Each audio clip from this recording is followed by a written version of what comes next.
नमस्कार, good morning, शुभ प्रभात। मैं हृदय मिश्र आप सभी का स्वागत करता हूं। कैसे हैं आप सभी लोग? आई होप आप सभी लोग अच्छे होंगे, अपनी पढ़ाई को बहुत ही बेहतर ढंग से कर रहे होंगे। देखिए, सबसे पहले तो आरओ का रिजल्ट आया है और जिन अभ्यर्थियों का नहीं हुआ है उनके प्रति हमारी संवेदनाएं, उनके प्रति हमारा उत्साह वैसा ही रहेगा जैसे पहले था। लेकिन एक बात, जिनका नहीं हुआ है अभ्यर्थियों का, हालांकि कट ऑफ अपने जो भी एक तरीके से अनुमान जो व्यक्त किया गया था उससे ज्यादा गया।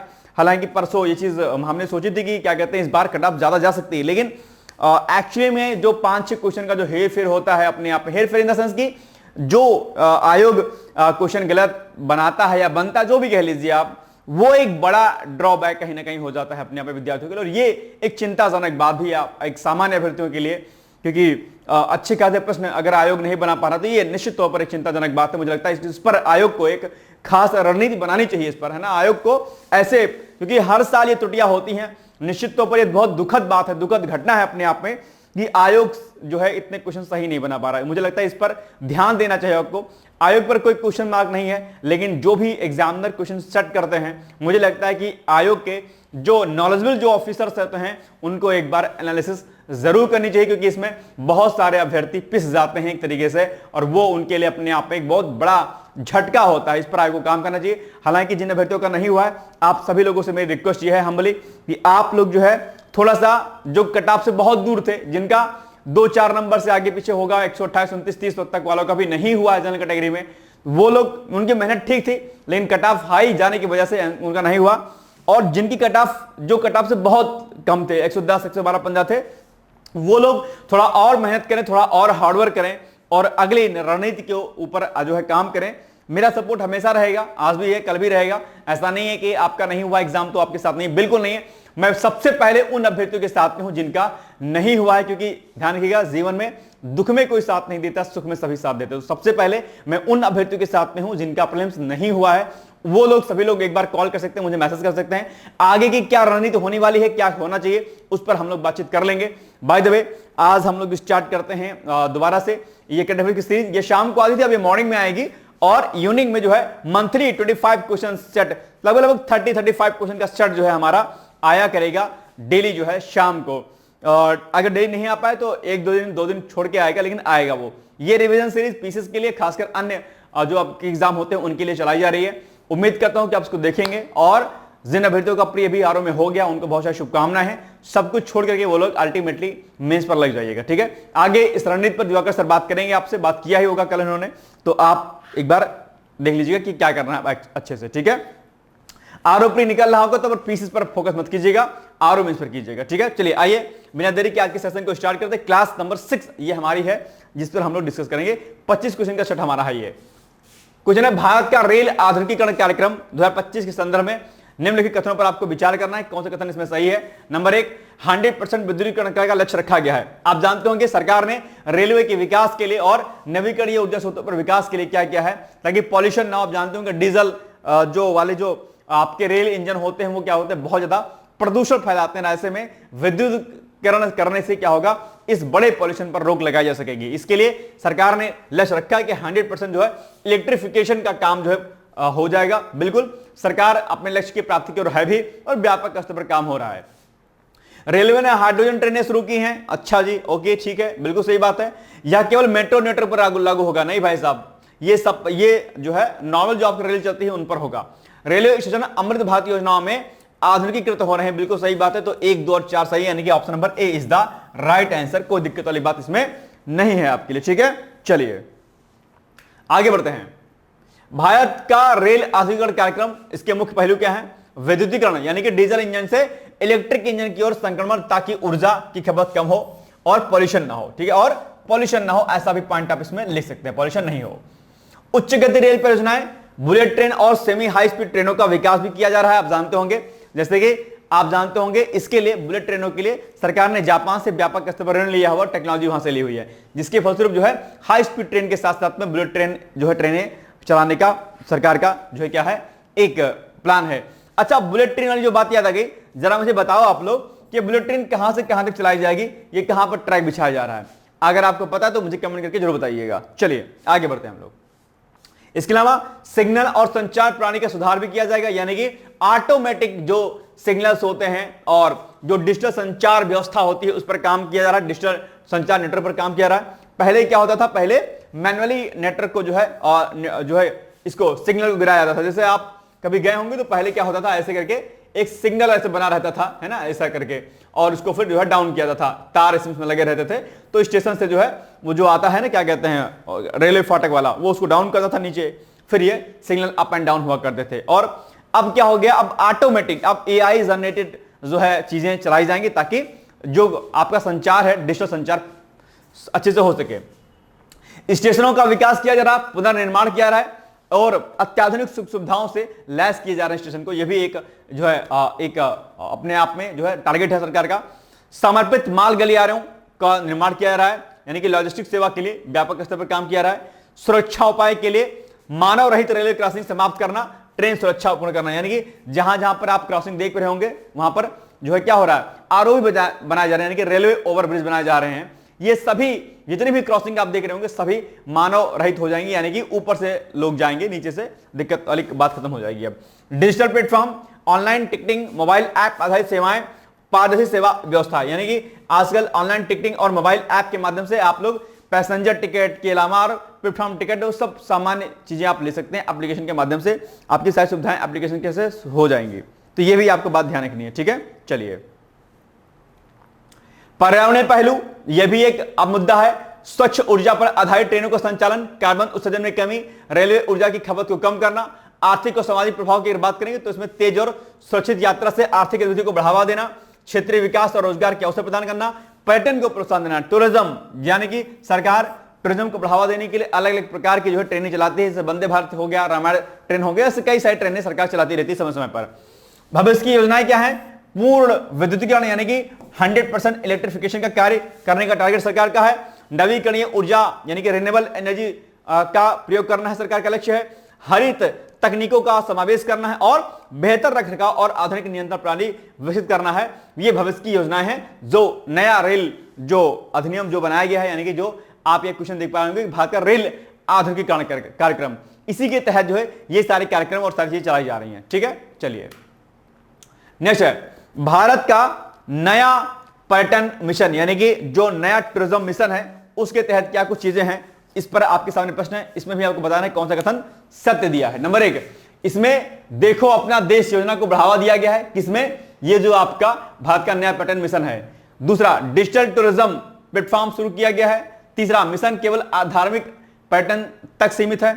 और चौथा, 2030 तक भारत को शीर्ष 10 पर्यटन गंतव्य बनाने का लक्ष्य है, ठीक है। इसमें अगर आप देखेंगे तीसरा कथन आपका रॉन्ग है, केवल धार्मिक पर्यटन तक सीमित नहीं है, ये बाकी जो भी हमारे अन्य स्थल, प्रमुख स्थल हैं, जो फेमस स्थल हैं, उन तक भी हमारे जो भी हमारे विश्व धरोहर स्थलों में शामिल जो स्थान है उन सभी को शामिल किया गया इसमें, यानी कि पर्यटन को व्यापक स्तर पर रखा गया है। यानी कि ऑप्शन नंबर 1 सही है, 2 सही है और 4 सही है।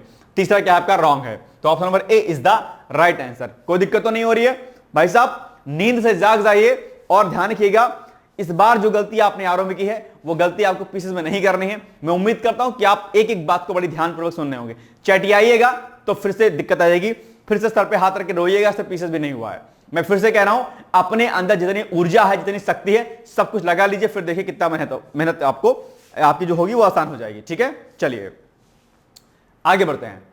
सेम पॉइंट वही जो हमने आपको बताया कि पर्यटन मिशन में सभी प्रकार के पर्यटन, चाहे वो धार्मिक हो, ठीक है, साहसिक हो, मेडिकल हो, मतलब कि जिस भी रूप में कोई भी स्थल होगा उन सभी स्थलों को इस पर्यटन नीति में शामिल किया गया है। धार्मिक पर्यटन तक सीमित ऐसा नहीं है इस नीति में, ठीक है। चलिए भाई साहब, भारत का नया एमएसएमई यानी कि जो एमएसएमई नीति है, आप उसके संदर्भ में आपको बताना है कौन सा कथन सही है। नंबर 1, एमएसएमई के डिजिटलीकरण पर जोर दिया गया, बिल्कुल सही बात है। जो भी हमारे सूक्ष्म लघु मध्यम उद्योग होते हैं उनके सरकार प्रॉपर तरीके से डिजिटलाइज काम कर रही है, वन विंडो सिस्टम पर काम कर रही है और जितनी पारदर्शिता हो सकती है उन सब पर व्यापक स्तर पर काम कर रही है। नीति में निर्यात प्रोत्साहन योजनाएं शामिल है, बिल्कुल सही बात है। नीति केवल उत्पादन इकाइयों तक सीमित है, नहीं भाई साहब ऐसा बिल्कुल भी नहीं है, रॉन्ग है ये। चौथा, एमएसएमई क्लस्टर्स को फाइनेंसिंग की सुविधा भी दी गई है, बिल्कुल सही बात है, फाइनेंसिंग सुविधा दी गई, यानी कि ऑप्शन नंबर 1, 2 और 4 होगा। आप विकल्प में ढूंढिए कहां पर 1, 2, 4 है, तो आप पाएंगे कि ऑप्शन नंबर सी में 1, 2 और 4 है, यानी कि सी इज द राइट आंसर, ठीक है ना। चलिए सेम पॉइंट वही जो हमने बताया आपको कि इसमें जो है डिजिटलीकरण, निर्यात और वित्तीय सहायता केंद्र इसमें शामिल है। केवल उत्पादन इकाइयों तक सीमित नहीं है ये, बाकी व्यापक स्तर पर इसमें रणनीति बनाई गई है आपके लिए। ठीक है, चलिए 129 क्वेश्चन। भारत की नई खेल नीति 2025 के संदर्भ में निम्नलिखित कथनों पर विचार कीजिए। नीति में ई स्पोर्ट्स को शामिल किया गया है, ठीक है बॉस, ओके। खिलाड़ियों के लिए विशेष स्वास्थ्य बीमा प्रावधान है, ठीक है। नीति केवल क्रिकेट पर केंद्रित है, नहीं बॉस। इस खेल नीति में जो भी हमारे खेल, अलग अलग खेल हैं, उन खेलों से संबंधित जो भी खिलाड़ी हैं उनको पहचानना, उनको ट्रेनिंग देना और देश के लिए तैयार करना, यह अल्टीमेटली उसका टारगेट है। और जो भी डोपिंग आदि होती है, एंटी डोपिंग होती है, उस पर भी क्या करना है, रोक लगाना है। और पूर्ण पारदर्शिता के साथ में स्वच्छ खेल प्रतिस्पर्धा को आगे बढ़ाने का लक्ष्य इस नई खेल नीति में रखा गया है। यानी कि सरकार ऐसे खिलाड़ियों को प्रमोट करना चाहती है जिनके पास कोई आर्थिक स्थिति उनकी सही नहीं है, या वो खेलने में बेहतर प्रदर्शन तो कर रहे हैं लेकिन उनको मौका नहीं मिल रहा है राष्ट्रीय अंतर्राष्ट्रीय खेलने पर, उसके लिए सरकार व्यापक स्तर पर काम कर रही है। ठीक है, खेलो इंडिया का विस्तार किया गया है, बिल्कुल सही बात है। तो तीसरा कथन रॉन्ग है, बाकी 1, 2 और 4 आपका सही है। तो बिल्कुल सही बात है, 1, 2 और 4 कहां पर है, ऑप्शन नंबर ए में है, यानी कि ए इज द राइट आंसर। ठीक है, चलिए इसका क्या मुख्य बिंदु है कि खेलों को राष्ट्रीय पहचान देना। कोई भी खेल होगा उसको हम व्यापक स्तर पर उसको पहचान दिलाएंगे। दूसरा, खेलों में उत्कृष्टता, सहभागिता और व्यावसायिकता को बढ़ावा देना, ताकि इससे लोग आम जो भी खिलाड़ी होते हैं उसको एक फायदा मिल सके। इसका खिलाड़ियों को प्रशिक्षण, पोषण, मानसिक स्वास्थ्य और बुनियादी ढांचे में सहायता प्रदान करना, यानी कि जो भी बेसिक नीड होती है एक खिलाड़ी को, उस नीड को क्या करना, पूरा करना, यह सरकार क्या क्या है मुख्य उद्देश्य इस राष्ट्रीय नई खेल नीति के अंतर्गत। ओके, चलिए क्या मुख्य इसके बिंदु हैं नीति के?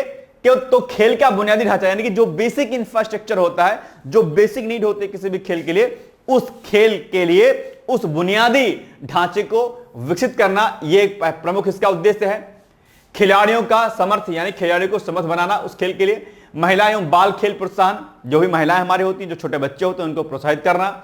खेल शिक्षा, एजुकेशन, किसके लिए, आपके गेम के लिए। और प्रशिक्षण, डिजिटल प्लेटफॉर्म और डेटा एनालिटिक्स, निजी क्षेत्र की भागीदारी इसमें भी रखी जाएगी। और रोजगार और खेल उद्योग भी इसमें विकसित किया जाएगा, ताकि यह ना रहे कि आप खेल खेल रहे हैं तो आगे चल करके आपको खेल में क्या रहे, दिक्कत हो सके, यानी कि आप खेल ना पाए, आपको आर्थिक स्थिति का सामना करना पड़े, विकट स्थिति का, ऐसा नहीं हो। इसके लिए सरकार जो है रोजगार पर भी फोकस कर रही खेल क्षेत्र में।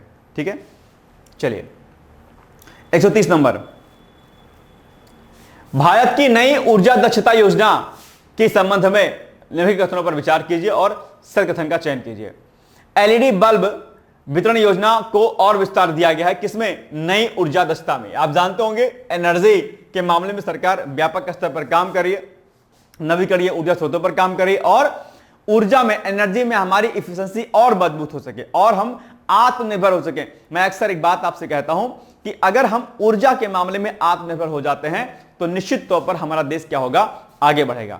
ऐसे में जरूरी हो जाता है कि सरकार ऊर्जा के क्षेत्र में, एनर्जी के क्षेत्र में व्यापक स्तर पर काम करे। और उसी के रेफरेंस में आप देख पा रहे होंगे सरकार नवीकरणीय ऊर्जा स्रोतों पर खासा फोकस कर रही है, चाहे बात हो ग्रीन हाइड्रोजन की हो। देखो ये सब ना आपके एग्जाम में पूछा जाता है, क्या ग्रीन हाइड्रोजन मिशन, मैंने कई बार आपको बताया है, पढ़ाया है, क्या green hydrogen, green hydrogen mission क्या है बॉस, बताइए जरा। ये प्रश्न आपके एग्जाम में पूछा जा सकता है। इसके अलावा नवीकरणीय ऊर्जा स्रोत, नवीकरणीय ऊर्जा के स्रोत, ठीक है। और ऐसे कई सारे चीजें हैं जो जिस पर सरकार फोकस कर रही है कि भाई हम जो है अल्टीमेटली अपनी ऊर्जा में क्या हो, दक्षता प्राप्त कर सके, हमारी इफिशिएंसी क्या हो, एनर्जी में स्ट्रांग हो सके, राइट। योजना में स्मार्ट मीटर का लक्ष्य रखा गया है। क्यों रखा गया है? क्योंकि बिजली चोरी एक बड़ा जो है मुद्दा रहता है, आप जानते होंगे। अक्सर जो है लोग, अच्छा पढ़े लिखे लोग, जो इनके पास ठीक ठाक पैसा होता है, ऐसे लोग भी बिजली चोरी में कुछ कम जो है हाथ नहीं आजमाते हैं, ऐसे लोग बिजली चोरी करते हैं। इससे जो है क्या होता है, बिजली चोरी करने पर क्या होता है, एक तो ट्रिपिंग लाइट की होने लगती है ना, लाइट बार बार कटती रहती है, और इसके अलावा बिजली जो है क्या होती है, ज्यादा खर्च होती है अपने आप में। लोग खूब ज्यादा अपने यहां पर इलेक्ट्रॉनिक गैजेट्स को चलाते हैं और दिक्कत होती है इससे। तो इसके लिए स्मार्ट मीटर का लक्ष्य रखा गया है। ओके, योजना केवल शहरी क्षेत्रों से सीमित है? नहीं बॉस, ये शहरी और ग्रामीण दोनों क्षेत्रों के लिए है। ठीक है, बिजली चोरी जो है केवल शहर के लोग नहीं करते हैं, ग्रामीण लोग भी करते हैं बॉस। ठीक है, तो ये ध्यान रखिएगा। ऊर्जा बचत प्रमाण पत्रों का प्रावधान है, बिल्कुल सही बात है। अगर आप ऊर्जा बचत करते हैं तो उसके लिए सर्टिफिकेट आदि भी आपको दिया जाता है। तो ये भी एक पॉइंट है, यानी कि ऑप्शन नंबर 1 सही है, 2 सही और 4 सही है। तो कूट में देखिए कहां पर है 1 2 4, तो ये विकल्प में आपका ए नंबर ऑप्शन में है, यानी कि 1 2 और 4 क्या हो जाएगा आपका एग्जैक्टली सही उत्तर हो जाएगा। ठीक है, चलो ये सेम पॉइंट है।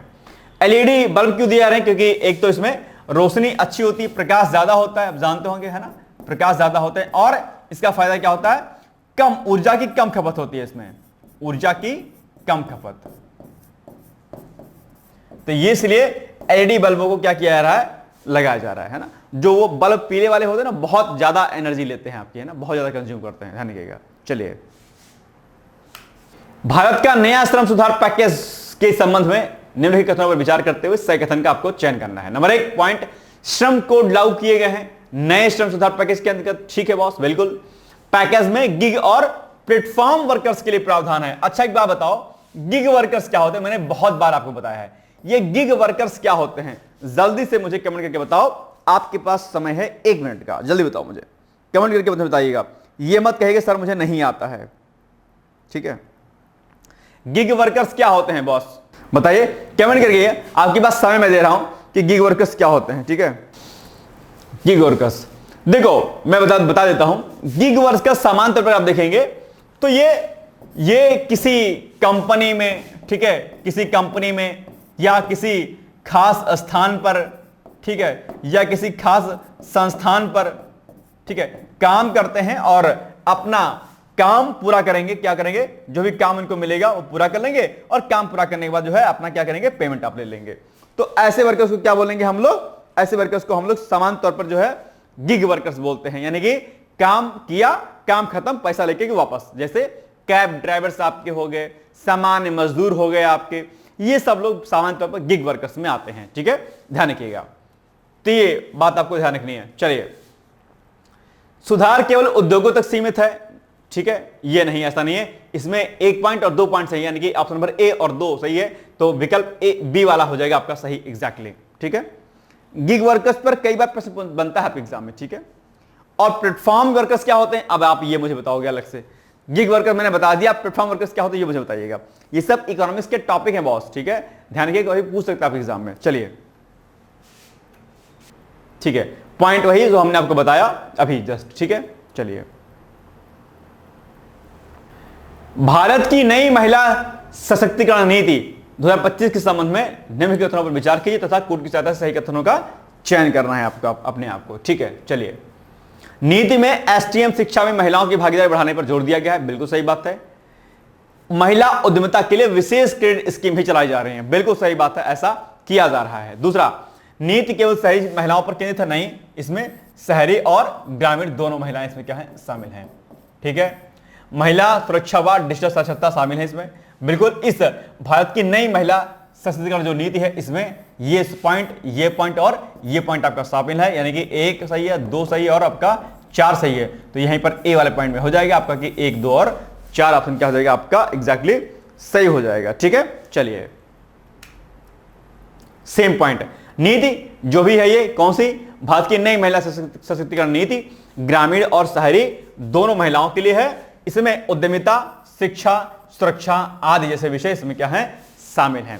महिलाओं के सशक्तिकरण के लिए ध्यान रखिएगा, जब भी कोई योजना सरकार चाहे राज्य स्तर की हो या केंद्र सरकार की हो, अगर महिलाओं से संबंधित, बालिकाओं से संबंधित कोई भी प्रकार की योजना हो, चाहे वो शिक्षा से संबंधित हो, स्वास्थ्य से संबंधित हो या सामाजिक सुरक्षा से संबंधित हो, अगर ऐसी कोई योजना सरकार बनाती है या फिर किसी पुरानी योजना को अपडेट करती है, अपग्रेड करती है, तो ऐसी योजनाएं अक्सर आप एग्जाम में पूछ ली जाती हैं। इसलिए महिलाओं से संबंधित चीजें आपको याद रखनी चाहिए।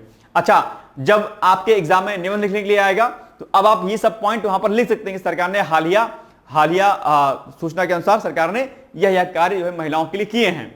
तो डेटा, महिलाओं की से संबंधित प्रमुख योजनाएं, ये सब आप अपने निबंध में लिख सकते हैं, क्योंकि निबंध में महिला सशक्तिकरण पर अक्सर निबंध देखने को मिलता है आपको। ठीक है, याद रहेगा पॉइंट। चलिए, ये सिर्फ पॉइंट याद करने वाले होते हैं, इसको लिखा करिए। फिर पीसीएस का एग्जाम देंगे तो खूब पूछेगा आपके एग्जाम में। चलिए अब बताइए आप S33 का क्या होगा। भारत का नया डिजिटल फाइनेंस मिशन, इसके संदर्भ में आपको बताना ही कौन सा कथन सही है इसमें, ठीक है। डिजिटल रुपये आप जानते होंगे, इसका विस्तार किया गया डिजिटल रुपये का, ठीक बात है। यूपीआई का अंतरराष्ट्रीयकरण किया गया है, अभी जानते होंगे हाल फिलहाल में कई सारे देशों में यूपीआई को वैलिड कर दिया गया है। जरा मुझे कमेंट करके बताओ हाल ही में किस देश में यूपीआई को लॉन्च किया गया है, जल्दी बताओ मुझे, देखते हैं कि कितना। और ये सब मैंने चीजें बताई हुई हैं आपको, याद है आपको कि नहीं याद है, I don't know about you, but मैंने बताया हुआ है। जल्दी से मुझे कमेंट करो और मैं बताऊंगा नहीं आपको। आप अपनी कलम चलाइए और खुद से सर्च कीजिएगा कि अभी हाल ही में सरकार ने किन किन देशों में यूपीआई सिस्टम को लागू कर दिया है, यानी कि यहां पर आप यूपीआई से पेमेंट कर सकते हैं बॉस, ठीक है। चलिए, मिशन केवल निजी बैंक को तो सीमित है नहीं बॉस, ऐसा बिल्कुल भी नहीं है। फाइनेंशियल लिटरेसी पर जोर दिया गया है, बिल्कुल सही बात है, यानी कि option number 1, 2 and 4 is the right, यानी कि ऑप्शन नंबर ए क्या हो जाएगा आपका एग्जैक्टली सही हो जाएगा बॉस, ठीक है। चलिए ठीक है, पॉइंट वही सेम जो मैंने आपको बताया, वित्तीय साक्षरता, फाइनेंस मिशन में यूपीआई आदि जो चीजें इसमें शामिल की गई हैं, ठीक है। चलिए, भारत में 2025 के लिए नया डिजिटल फाइनेंस मिशन के बजाय देश डिजिटल वित्तीय समावेशन और सशक्तिकरण की दिशा में कई पहलों पर केंद्रित है, जिसमें जो है प्रधानमंत्री जन धन योजना के तहत जो है वित्तीय पहुंच का विस्तार करना, भारत नेट के माध्यम से ग्रामीण कनेक्टिविटी को बढ़ावा देना, भाषणी जो ऐप है उसके माध्यम से भाषाई समावेशिता और आरबीआई के नए डिजिटल ऋण दिशा निर्देश शामिल हैं, जो 2025 में डिजिटल ऋण इकोसिस्टम को क्या करेंगे, विनियमित करते हैं अपने आप। तो ये नई जो आपकी क्या है पॉलिसी है वाली, कौन सी, डिजिटल फाइनेंस मिशन वाला, इस पर सरकार व्यापक स्तर पर काम कर रही है, ठीक है। चलिए 134 बताइए इसका क्वेश्चन क्या हो जाएगा एग्जैक्टली। राष्ट्रीय स्वच्छ गंगा मिशन के संदर्भ में निम्नलिखित कथनों पर विचार कीजिए और जो है आपको क्या करना है, कूट की सहायता से सही कथन का चयन करना है, ठीक है। नंबर 1 पॉइंट, बिहार के बक्सर में नदी संरक्षण की दिशा में 257 करोड़ रुपए की लागत वाली एक महत्वाकांक्षी परियोजनाएं शुरू की गई, बिल्कुल सही बात है। याद करिए, मैंने यहां पर आपको 2 नदियों के बारे में बताया था, जहां पर 2 नदियों पर सरकार काम करी व्यापक स्तर पर।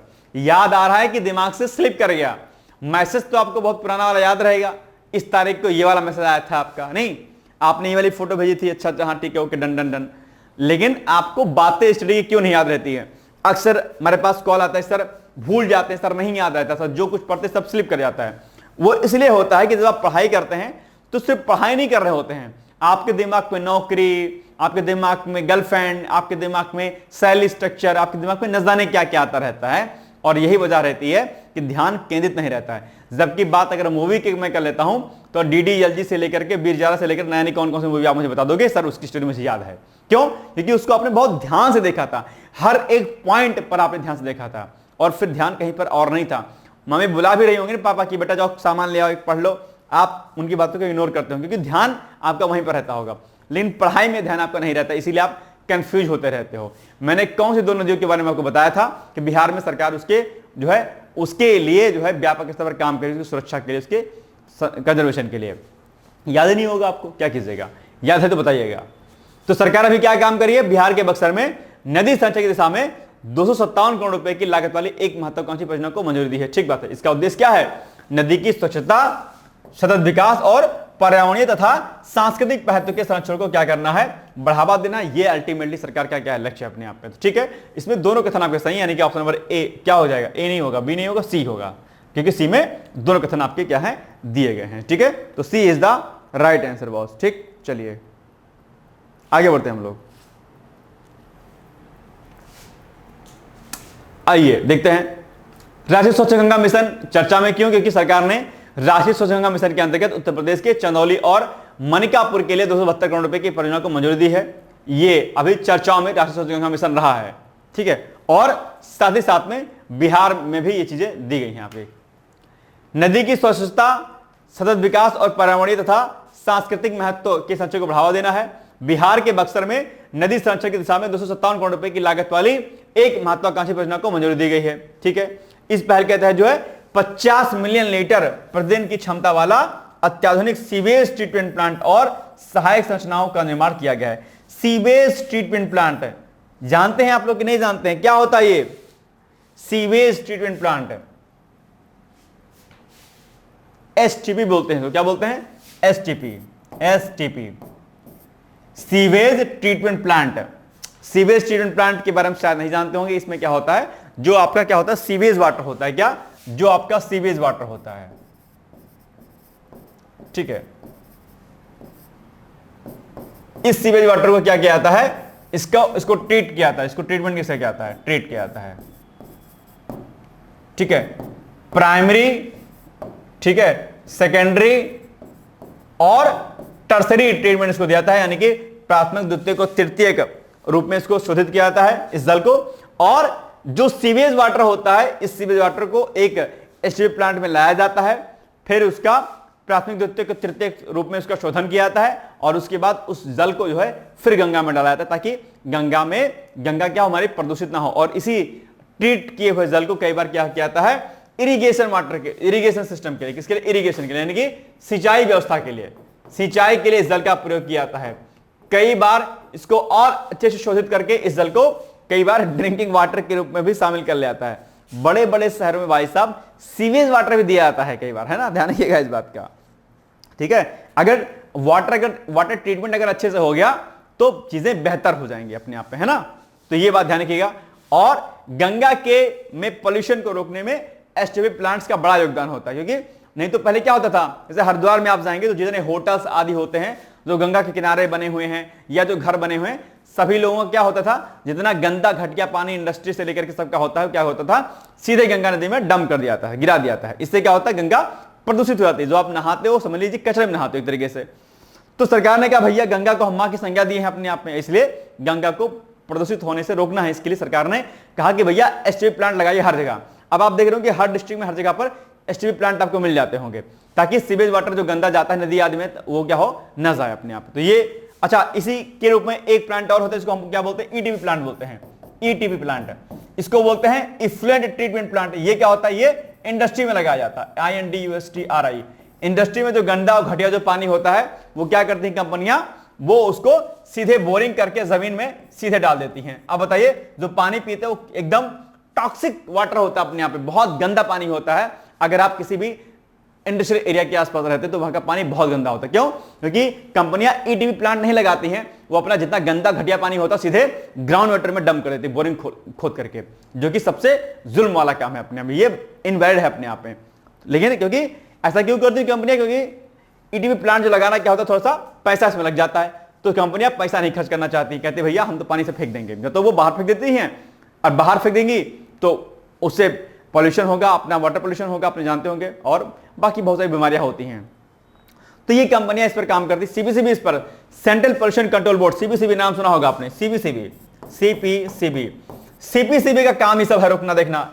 और जो आपका क्या है, NGT, national green tribunal, NGT, CPCB और एनजीटी का काम है इस पर रोकथाम करना। लेकिन दिक्कत वही बात है कि ढाक के पात वाली बात हो जाती है, इतना व्यापक स्तर पर काम हो नहीं पाता है। एनजीटी फिर भी काम ठीक करती है, सीपीसीबी का हाल तो बड़ा बेहाल है अपने यहाँ पे।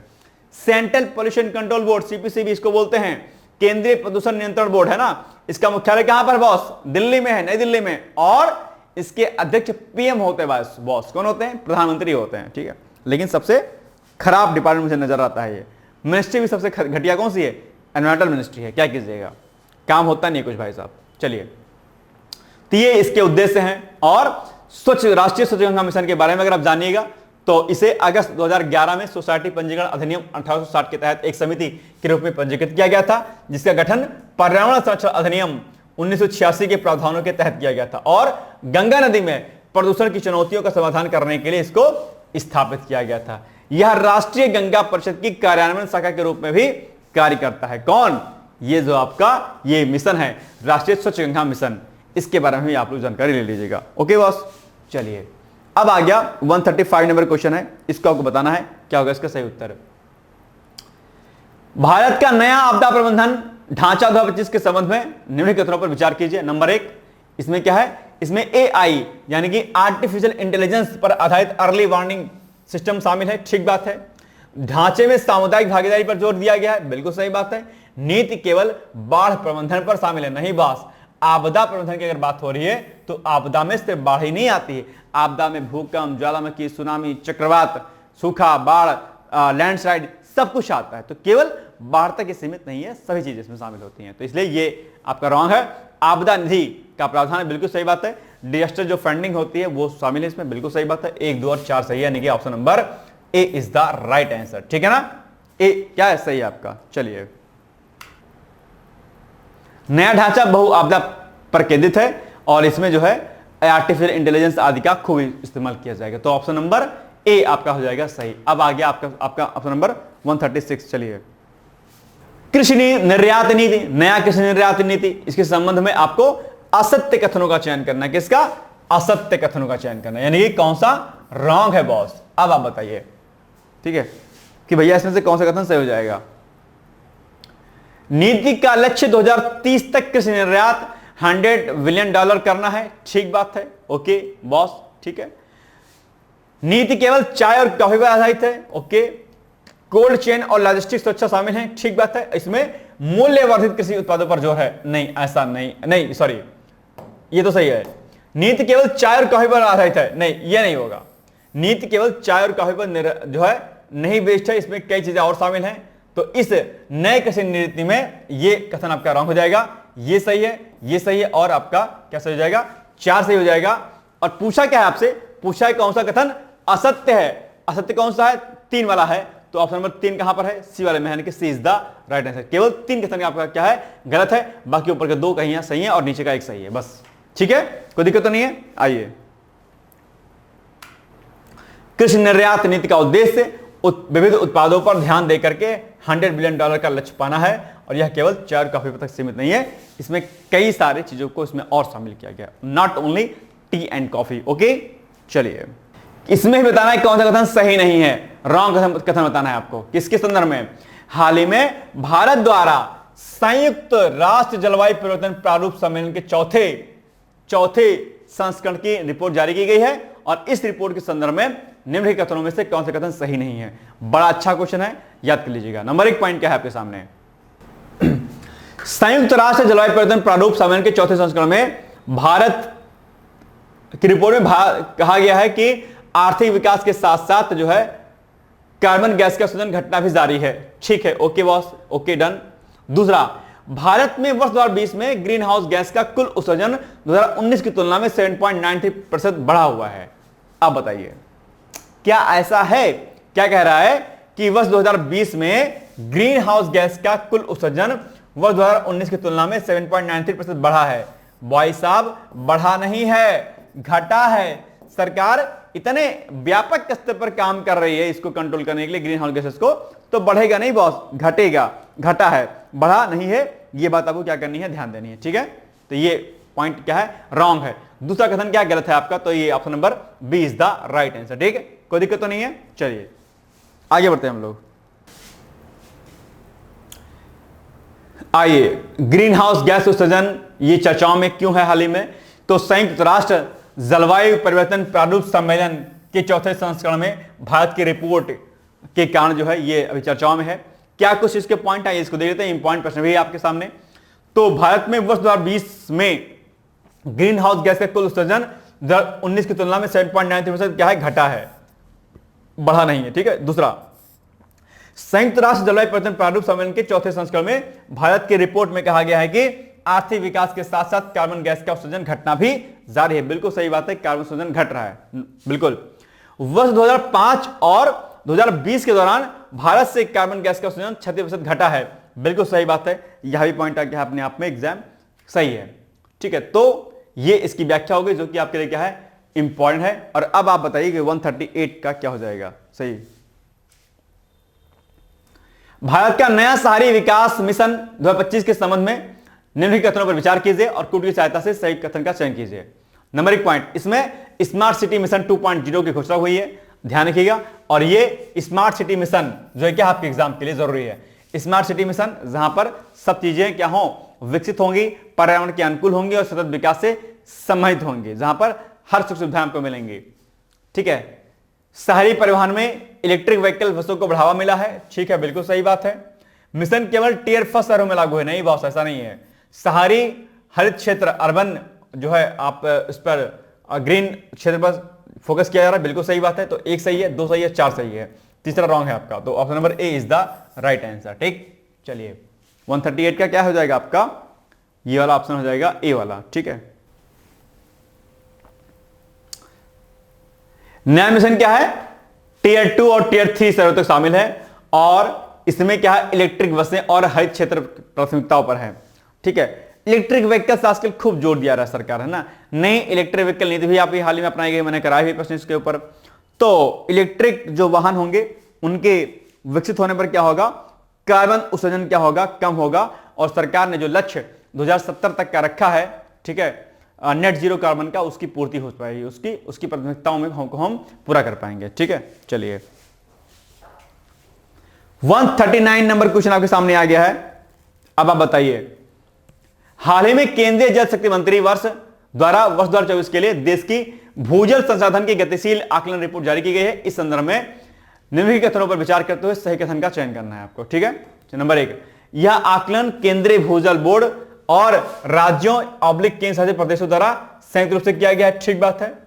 वर्ष 2017 के संबंध में टैंकों, तालाबों और जल संचय संरचनाओं से रिचार्ज में 11.36 BCM की वृद्धि हुई है, और जो कि 2017 में 13.98 BCM से 2024 में 25.34 BCM तक था। आप बताइए कि कौन सा कथन सही है इसमें से, बताइए मुझे, जल्दी से कमेंट करिए, बताइए। इसमें आपका सी वाला हो जाएगा सही, यानी कि सी इज द राइट आंसर। ठीक है, चलिए ठीक है, बिल्कुल सही बात है। चर्चाओं में ये इसलिए है, ये भूजल संसाधन की गतिशील आकलन रिपोर्ट जारी की गई थी, इसलिए प्रश्न बन गया आप एग्जाम के लिए। चर्चाओं में क्यों है, क्योंकि हाल ही में केंद्रीय जल शक्ति मंत्री द्वारा 2024 के लिए देश की भूजल संसाधन की गतिशील आकलन रिपोर्ट जारी की गई है। यह आकलन केंद्रीय भूजल बोर्ड और राज्यों केंद्र शासित प्रदेशों द्वारा संयुक्त रूप से किया गया है। इस रिपोर्ट को बिल्कुल सही, ठीक बात है।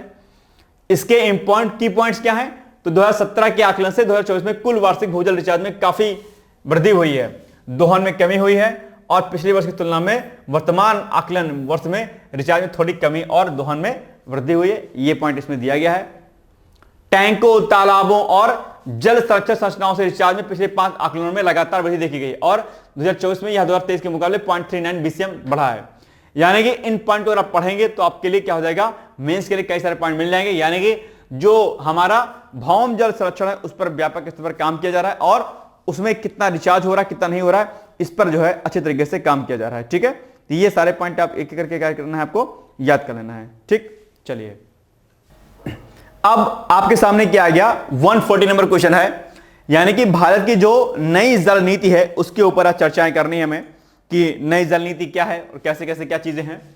तो सत्य कथन का चयन करना है। नंबर 1 पॉइंट क्या है, नीति में वर्षा जल संचयन को अनिवार्य किया गया है। ठीक है, बिल्कुल सही बात है। और जल संरक्षण को स्कूल पाठ्यक्रम में शामिल किया गया है। ओके, नीति केवल उत्तर भारत से सीमित है, ऐसा नहीं है। जल संरक्षण, वाटर कंजर्वेशन अपने आप में एक बड़ा मुद्दा रहता है, आप लोग जानते होंगे। और वाटर कंजर्वेशन जितना बेहतर होगा उतनी चीजें क्या होंगी, अच्छी होंगी। ऐसे में सरकार जो है जल संरक्षण के लिए व्यापक स्तर पर काम कर रही है और जल संरक्षण को लेकर के चीजों को पाठ्यक्रम आज में शामिल किया गया। भैया कैसे हम किस प्रकार से हम वाटर कंजर्वेशन कर सकते हैं, यानी कि इसमें ऑप्शन नंबर क्या हो जाएगा, बी हो जाएगा। एक कथन सही, 2 सही है, तीसरा गलत है आपका, यानी कि B is the right answer. ठीक है, कोई दिक्कत तो नहीं है, आइए आगे बढ़ते हैं। ठीक है, तो मुख्य बिंदु की हम बात करेंगे, यानी कि भारत की जो नई जल नीति है, ध्यान रखिएगा इस पर आप एग्जाम में मेंस में भी प्रश्न पूछ सकता है। ठीक है, मेंस में आ जाएगा, मेंस में प्रश्न तो आपको लिखना होगा। तो जल संसाधनों का संरक्षण, प्रबंधन और न्याय संगत वितरण करना है, जल सुरक्षा सुनिश्चित करना यह भी मुख्य मुद्दा है, और जल उपयोग में दक्षता, गुणवत्ता और सतत विकास को क्या करना है, बढ़ावा देना, यह भी क्या है, मुख्य उद्देश्यों में से एक है आपके सामने। ठीक है, तो ये पॉइंट भी आपको ध्यान रखना है। आगे अब आपके सामने आ गया ऑप्शन नंबर क्या, 141। इसका भी आपको क्या बताना है, सही उत्तर बताना है। अच्छा, इसमें क्या है कि नई जो श्रम नीति है, श्रम शक्ति भागीदारी रिपोर्ट है, श्रम शक्ति भागीदारी रिपोर्ट है, इसके संदर्भ में आपको कथन को देखना है और उसके हिसाब से असत्य कथन का चयन करना है। क्या, असत्य कथन, यानी कि इनमें से कौन सा बॉस क्या है, रॉन्ग है। तो नंबर 1 पॉइंट देखिए क्या है, महिलाओं की भागीदारी में वृद्धि दर्ज की गई है इस रिपोर्ट के अनुसार। ओके, डन है। रिपोर्ट में गिग और प्लेटफॉर्म वर्कर्स की संख्या बढ़ने का उल्लेख किया गया है, ठीक है, ओके। तीसरा, श्रम शक्ति भागीदारी केवल ग्रामीण क्षेत्रों तक सीमित है, नहीं बॉस, ऐसा नहीं है। चौथा, रिपोर्ट श्रम मंत्रालय ने प्रकाशित की है, बिल्कुल ठीक बात है। तो 1 सही है, 2 सही है, 4 सही है और 3 क्या है, नहीं सही है। तो पूछा क्या है, असत्य, यानी कौन सा कथन रॉन्ग है। तो रॉन्ग कौन सा है बॉस, तीसरा वाला है। तो सही क्या हो जाएगा, तीसरा। कहां पर है, केवल 3 यहां पर है, तो C is the right answer. ऐसे प्रश्न अक्सर आप लोग गलत करते हैं और ऐसे प्रश्न अक्सर पीसीएस की परीक्षा में पूछे जाते हैं, खासकर आरओ में नहीं, लेकिन पीसीएस में खूब पूछे जाते हैं। तो इसलिए आपको बात को क्या करना है, ध्यान देना है, ठीक है ना। चलिए, यानी कि श्रम शक्ति भागीदारी रिपोर्ट ने महिलाओं और गिग वर्कर्स की में वृद्धि बताई है। यानी कि अब जो भी हमारे लोग हैं, काम करने वाले लोग हैं, उनमें अब महिलाओं की संख्या क्या हो गई, बढ़ गई है, ठीक है। महिलाओं की संख्या में क्या हुई है, महिलाओं की संख्या क्या हुई है वर्कर्स में, इसमें क्या हुई है, वृद्धि हुई है। और साथ ही साथ में जो आपके गिग वर्कर्स हैं, गिग वर्कर्स, ठीक है, इनकी संख्या में भी क्या हुई है, वृद्धि हुई है। क्यों वृद्धि हुई है, क्योंकि आप जानते हो कि सरकार स्ट्रीट वेंडर्स के लिए जो है नई नई योजनाएं चलाती रहती है। जैसे कोविड-19 जो आया था, कोविड, उसमें भी सरकार ने जो स्ट्रीट वेंडर्स होते हैं उनके लिए काफी व्यापक स्तर पर काम किया था। तो अब सरकार ऐसे लोगों को क्या कर रही है, प्रमोट कर रही है और ऐसे लोगों के लिए एक अच्छी व्यवस्था कर रही है। जैसे अभी मैं अपने शहर गया हुआ था, तो मैंने देखा कि पहले जो हमारे यहाँ पे जो स्ट्रीट वेंडर्स थे वो कहीं भी ठेला लगा लेते थे। मतलब एक प्लेस था, वहां पर कोई ठेला आगे लगा रखा है, किसी ने आगे लगा रखा है। नगर पालिका बहराइच ने क्या काम किया कि कुछ उन जो भी जंक फूड बेचने वाले थे, जो सब्जी बेचने वाले थे, उनके लिए अलग से प्रॉपर मार्केट बना दिया बढ़िया तरीके से। भैया आप सारे जंक फूड यहां पर बेचोगे। जैसे हमारे पटाखा वाला नहीं, जब दिवाली आती है तो पटाखा बाजार लगता है, तो ठीक उसी प्रकार से जो स्ट्रीट वेंडर्स थे, जो ये सब जंक फूड आदि बेचते थे, उनके लिए अलग से बढ़िया से बना दिया।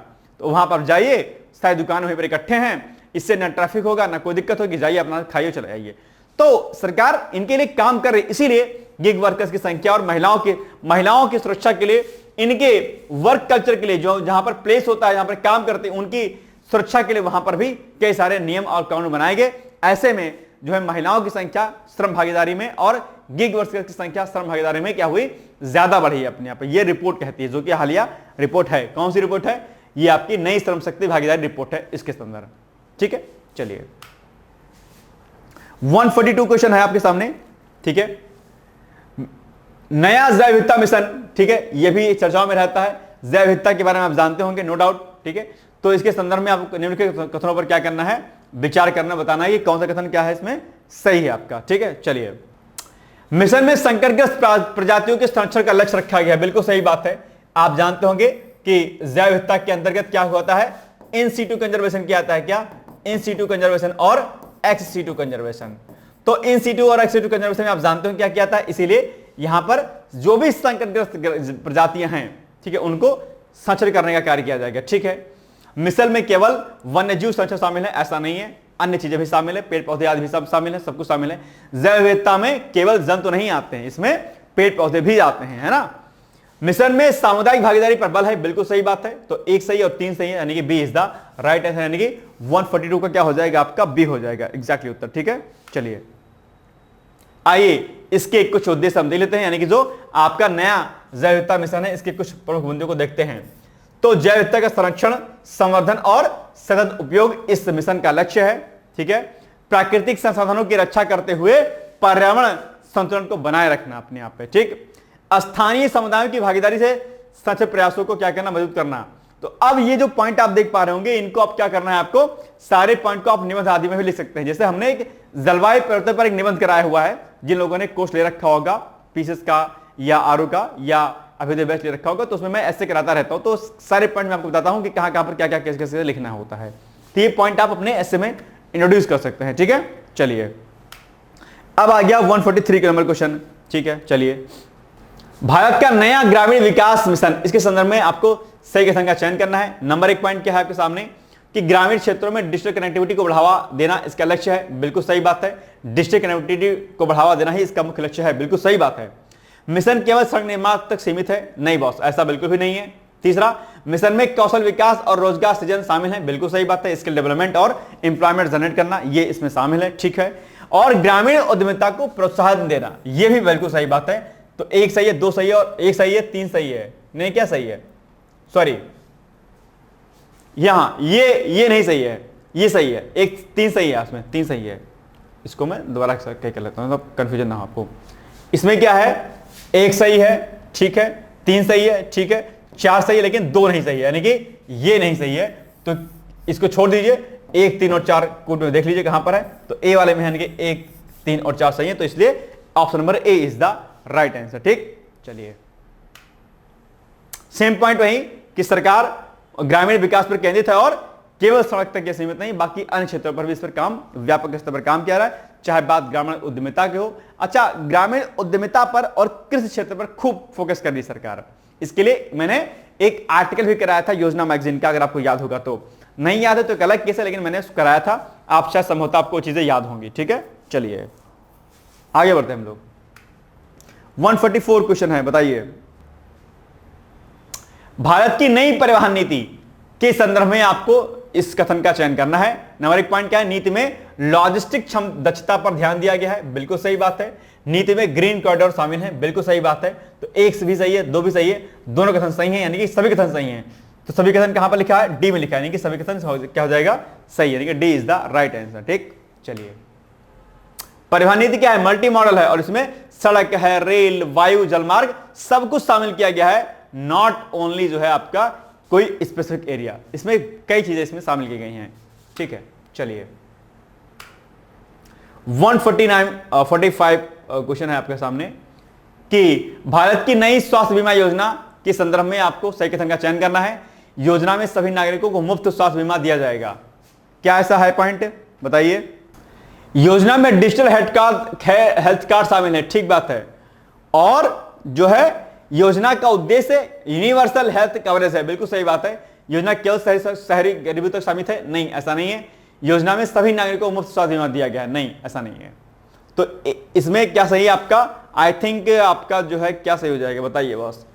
थोड़ा सा मुझे इसमें कुछ लग रहा है, क्या कंफ्यूजन, तो आप लोग बताइए एक बार कि एग्जैक्टली उत्तर क्या हो जाएगा, फिर हम बताते हैं इसमें क्या होगा।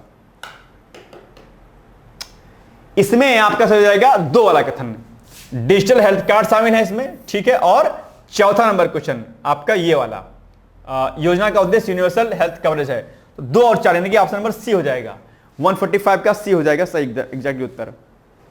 ठीक है, सभी नागरिकों को क्या करना है, किफायती, गुणवत्तापूर्ण और सुलभ स्वास्थ्य सेवा उपलब्ध कराना है। इसका उद्देश्य चिकित्सा व्यय से आर्थिक बोझ को कम करना है। आप जानते होंगे आप हेल्थ पर अपने खूब पैसा खर्च करते हैं, इससे इकोनॉमिक कंडीशन आपकी वीक हो जाती है।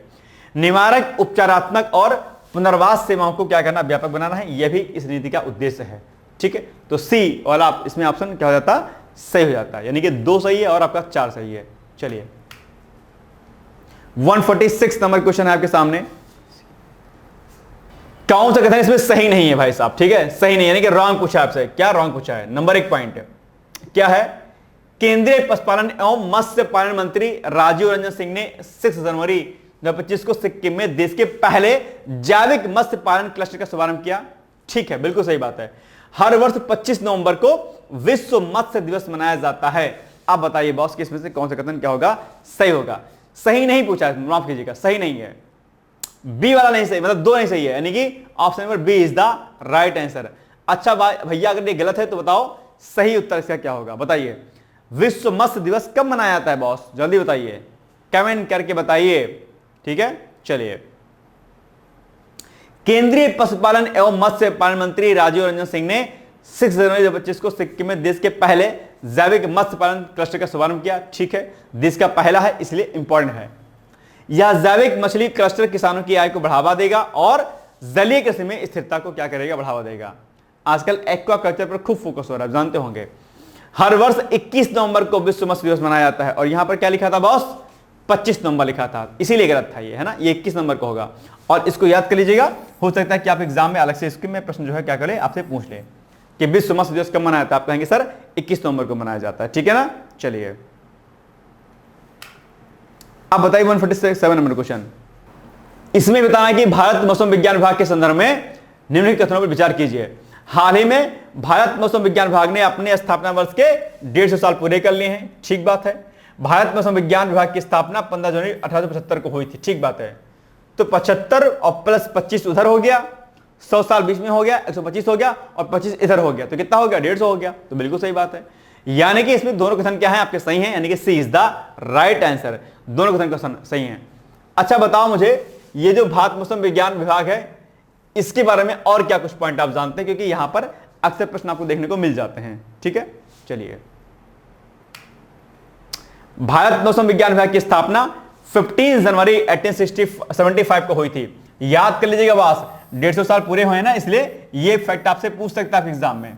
ठीक है। दूसरा, भारतीय मौसम विज्ञान विभाग की स्थापना 15 जनवरी को अपनी स्थापना के भारतीय मौसम विज्ञान विभाग 15 जनवरी को अपनी स्थापना के 150 साल पूरे कर रहा है, कर चुका। मतलब इस खास अवसर को मनाने के लिए IMD यानी कि इंडियन मेट्रोलॉजिकल ऑर्गेनाइजेशन के स्थापना दिवस पर देश भर में कई कार्यक्रम आदि जो है क्या किया, आयोजित किया या कर रहा है अभी। ठीक है, चलिए। इस मौके पर IMD 13 जनवरी को अपना पहला राष्ट्रीय मौसम विज्ञान ओलंपियाड भी आयोजित किया। इसके अलावा 12 जनवरी को रन फॉर मौसम का आयोजन भी किया गया, जिसका उद्देश्य जलवायु और पर्यावरण के प्रति क्या करना है, लोगों को जागरूक करना है। 14 एंड 15 जनवरी को दिल्ली के भारत मंडपम में विशेष समारोह भी आयोजन किया गया। IMD पहली बार गणतंत्र दिवस में अपनी झांकी प्रस्तुत किया था। तो ये भी पॉइंट क्या है आपके लिए इंपॉर्टेंट बॉस है, पहली बार IMD ने अपनी झांकी प्रस्तुत की थी गणतंत्र दिवस में। भारत मौसम विज्ञान विभाग पृथ्वी मंत्रालय की क्या एजेंसी के रूप में कार्य करता है, यानी कि ये अलग कोई स्वायत्त संस्थान नहीं है, बल्कि पृथ्वी जो मंत्रालय है उसी के अंडर में क्या करता है, ये कार्य करता है। ये भी पॉइंट आपको क्या करना है, ध्यान देना है। ठीक, चलिए। भारत का नया ग्रीन बिल्डिंग कोड 2025 के संदर्भ में आपको निम्नलिखित कथनों पर विचार करते हुए सत्य कथन का चयन करना है। तो बॉस क्या हो जाएगा आपका, क्या हो जाएगा कोड में, ठीक है, यानी कि जो ये नया कोड आया है इसमें ऊर्जा दक्षता अनिवार्य की गई। ठीक बात है बॉस, बिल्कुल बात सही है। कोड केवल सरकारी इमारतों पर लागू है, नहीं भाई साहब, ऐसा कुछ भी नहीं है। कोड में रेन वाटर हार्वेस्टिंग और सोलर पैनल अनिवार्य है, बिल्कुल सही बात है। तो एक सही है, 3 सही है, यानी कि option number B is the right answer, कोई दिक्कत वाली बात नहीं है। ठीक है, ग्रीन बिल्डिंग कोड सभी इमारतों पर लागू है, केवल सरकारी इमारतों पर ही नहीं है ऐसा। इसमें ऊर्जा दक्षता, वर्षा जल और नेट जीरो लक्ष्य शामिल रखा गया है। नेट जीरो लक्ष्य कब तक का है, 2070 तक का है। ठीक, चलिए। 149 क्वेश्चन, भारत की नई अंतरराष्ट्रीय व्यापार नीति 2025 के संबंध में निम्नलिखित कथनों पर विचार कीजिए और कोड की सहायता से सही कथन का चयन कीजिए। नंबर 1 पॉइंट क्या है आपके सामने, नीति में निर्यात आयात संतुलन पर जोर दिया गया है, ठीक है। डिजिटल ट्रेड प्लेटफॉर्म शुरू किया गया है, यह भी सही कथन है आपका। तीसरा कहा है नीति केवल पेट्रोलियम उत्पादों तक सीमित है, नहीं, ऐसा बिल्कुल भी नहीं है। चौथा, नीति में सेवा निर्यात को बढ़ावा दिया गया है, बिल्कुल सही बात है, सेवा निर्यात को बढ़ावा दिया गया, यानी कि 1 सही है, 2 सही और 4 सही है आपका। तो option number A is the right answer. अब आपके सामने आ गया आज का लास्ट क्वेश्चन, ठीक है। भारत का नया युवा सशक्तिकरण मिशन, इसके संदर्भ में आपको बताना है कौन सा कथन सही है। नंबर 1 पॉइंट क्या है, मिशन में डिजिटल स्किलिंग को बढ़ावा दिया गया है, बिल्कुल सही बात है। मिशन में स्टार्टअप और इनोवेशन में शामिल है, बिल्कुल सही बात है। मिशन केवल ग्रामीण युवाओं के लिए है, नहीं बॉस, ग्रामीण और शहरी दोनों युवाओं के लिए है। मिशन में खेल और सांस्कृतिक भागीदारी पर जोर दिया गया है, बिल्कुल सही बात है, यानी कि 1, 2 और 4 सही, यानी कि option number A is the right answer. ठीक है, ये सब चीजें आप लोग क्या करिएगा, दीजिएगा। आज का जो हमारा ये टॉपिक था, ये एक्चुअली में क्या था, ये जो है प्रमुख जो हमारे मिशन थे उन मिशनों पर आधारित ये क्वेश्चन थे। इसलिए चाहे बात राष्ट्रीय खेल नीति की हो, चाहे बात महिला सशक्तिकरण नीति की हो, चाहे बात न्यू एजुकेशन पॉलिसी की हो, चाहे अन्य कोई बात हो, इन पर सब पर जोर दिया गया है। ऐसे में जरूरी हो जाता है कि आप इस पर फोकस कर लीजिएगा। तो ये हो गया आज का वीडियो। और शाम को जो है आपको क्या मिला करेगा, जो मंथली हर महीने के लगभग 30 से 35 फैक्ट जो सबसे महत्वपूर्ण होंगे वो आपको दिए जाएंगे। शाम की सीरीज अभी ये चलती थी, लेकिन इसको हमने मॉर्निंग में कर दिया है। और इवनिंग में आपको मंथली जो सीरीज हमारी चलेगी 25-30 क्वेश्चन वाली, वो मिलेगी आपको एग्जाम तक, पीसीएस के एग्जाम तक। तो उसको भी आप लोग प्लीज देखिएगा।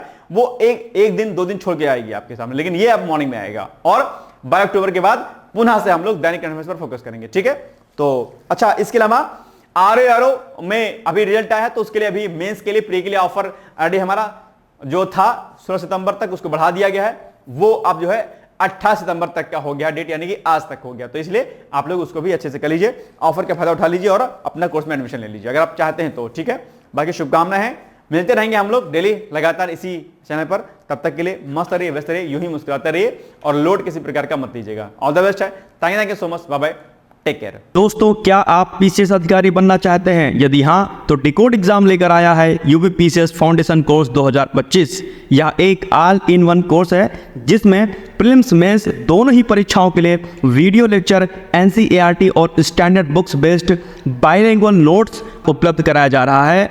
इस कोर्स में प्री और मेंस के सभी प्रीवियस ईयर क्वेश्चंस पेपर भी वीडियो लेक्चर के माध्यम से कोर्स में सम्मिलित होंगे। साथ ही साथ में कोर्स का कंटेंट गुणवत्तापूर्ण होने के साथ ही साथ एग्जाम ओरिएंटेड है, जिससे कोर्स लेने वाले स्टूडेंट्स को कोई भी बाहरी पुस्तक या नोट्स पढ़ने की आवश्यकता न पड़े। इस कोर्स में प्रीलिम्स और मेंस के टेस्ट सीरीज तथा आंसर राइटिंग प्रोग्राम भी शामिल है, जिसके साथ ही साथ टेलीग्राम ग्रुप में रेगुलर टॉपिक वाइज टेस्ट कराए जाएंगे।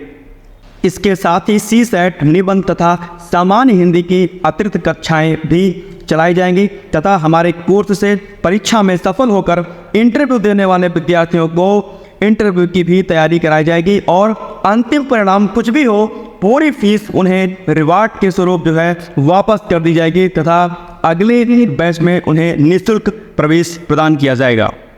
उल्लेखनीय है कि डिकोड एग्जाम एक संस्थान के रूप में 5 वर्ष के अपने सफल कार्यकाल में अब तक 55 से अधिक विद्यार्थियों को विभिन्न परीक्षाओं में अंतिम सफलता दिलाने में अपना सफल योगदान दे चुका है।